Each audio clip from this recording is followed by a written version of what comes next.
Tetapi ternyata setelah saya menganalisis, orang yang menuju masa depan itu rata-rata memiliki ikatan masa lalu yang kuat.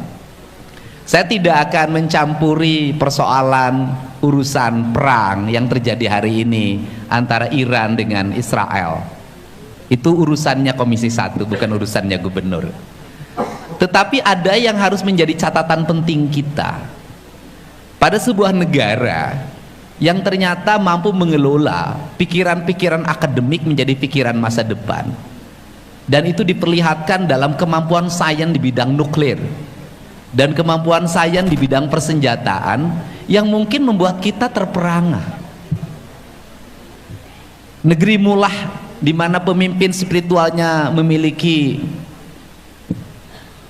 kalimat-kalimat yang menghujam dalam setiap perasaan orang yang mengikutinya, ternyata dia mampu mengikatkan dirinya pada masa lalu sebagai bangsa Persia, dirinya pada masa lalu sebagai orang yang memiliki keyakinan yang disebut dengan Syiah terhadap perjuangan Sayyidina Hasan dan Sayyidina Husain, dan itu menjadi spirit bagi bangsanya, bahwa dia adalah bangsa yang harus melepaskan diri dari penindasan, dia adalah bangsa yang harus melepaskan diri dari imperialisme.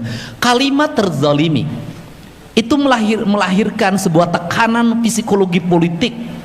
Psikologi politik melahirkan sebuah kebersamaan yang pada akhirnya menjadi energi besar dalam mengangkat derajat dan martabat negaranya. Satu kesatuan ideologi dalam sebuah sistem kenegaraan Mullah yang berbasiskan Imamiyah itu melahirkan spirit besar di mana dia mampu berdiri dengan tegak menghadapi siapapun dengan satu kalimat, kami tidak takut mati.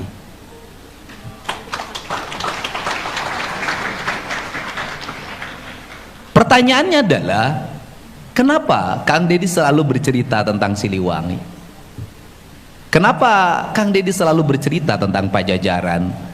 Kenapa Kang Deddy kok kembali seperti kembali ke zaman batu? Tidak akan ada zaman besi kalau tidak melewati zaman batu.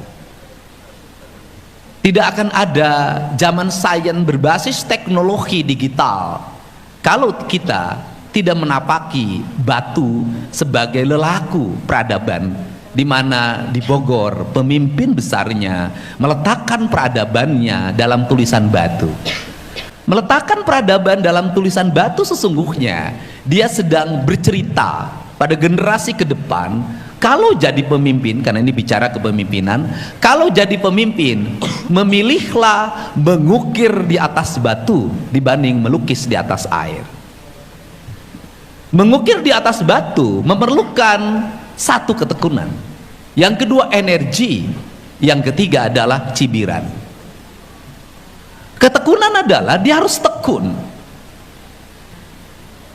menyatukan pikiran dan hatinya serta energinya dalam ukiran di atas batu yang memerlukan waktu yang sangat lama, perlu kesabaran yang sangat tinggi menulis kata-kata yang lahir dari jiwanya. Kemudian yang kedua, dia harus mengeluarkan energi yang besar karena mengukir di atas batu perlu tenaga yang sangat tinggi. Yang ketiga, cibiran.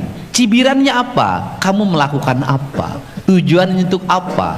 Untuk apa menghabis-habiskan waktu untuk membuat tulisan di atas batu? Apa manfaatnya bagi peradaban bangsamu? Apa manfaatnya dari peradaban lingkunganmu?